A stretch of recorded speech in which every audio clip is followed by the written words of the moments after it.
You know, sometimes the simplest stories, they hold the most profound lessons about life. Have you ever pushed someone away, maybe for a reason you couldn't quite put your finger on? Well, today, we're going to explore a simple story about a river that did exactly that for centuries and what it can teach all of us about the real price of loneliness.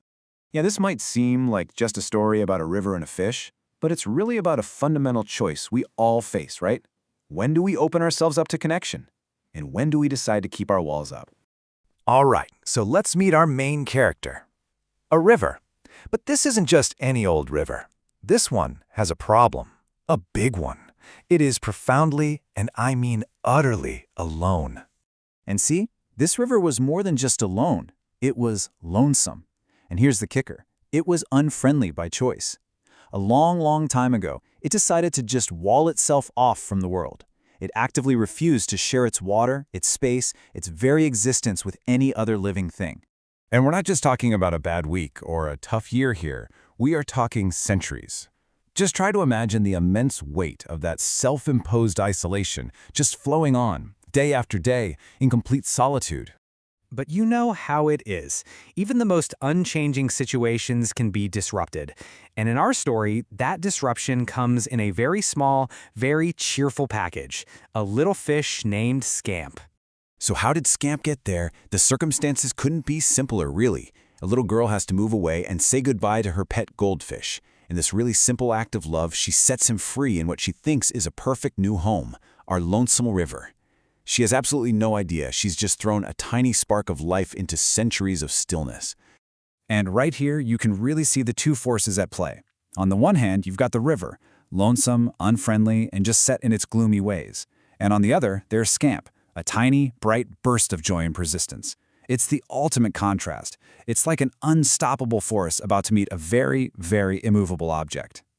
So, pretty predictably, the river's first reaction is just flat-out rejection. "Go away," he says. But Scamp, he's not deterred one bit. This little fish has a spirit that simply won't be crushed, and he refuses to take no for an answer. And this is where things start to shift.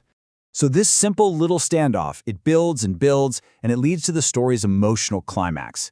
This is the moment, right here, where centuries of loneliness are about to be broken by one tiny fish.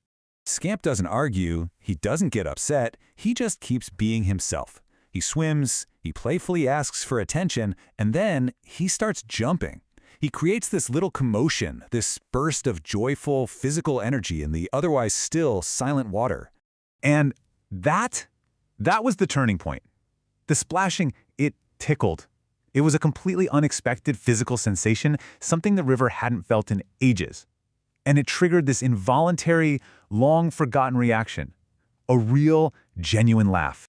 That single moment of shared joy, of laughter, that was enough to wash away centuries of solitude. It just bypassed all the river's defenses and created an instant connection. By sunset, an unbreakable friendship had formed. So, yeah, it's a sweet story. But what's the real takeaway here? Why do we, like the river, sometimes choose to build these walls around ourselves? Let's unpack that deeper meaning. You know, after experiencing the joy of friendship, the river himself starts to wonder this.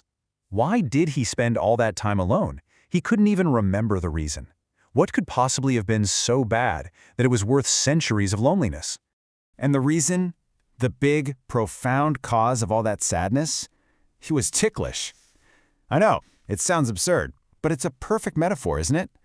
The river avoided centuries of connection just to avoid a minor discomfort, a small, temporary inconvenience.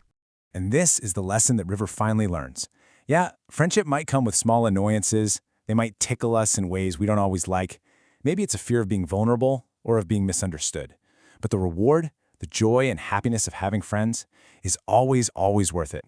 And that leaves us with a question for our own lives, doesn't it? We all have things that make us ticklish. Those small fears, those compromises, or the vulnerabilities that come with letting people in. We magnify them into these huge reasons to stay alone. So the real question is, what small tickle might be costing you a friendship right now?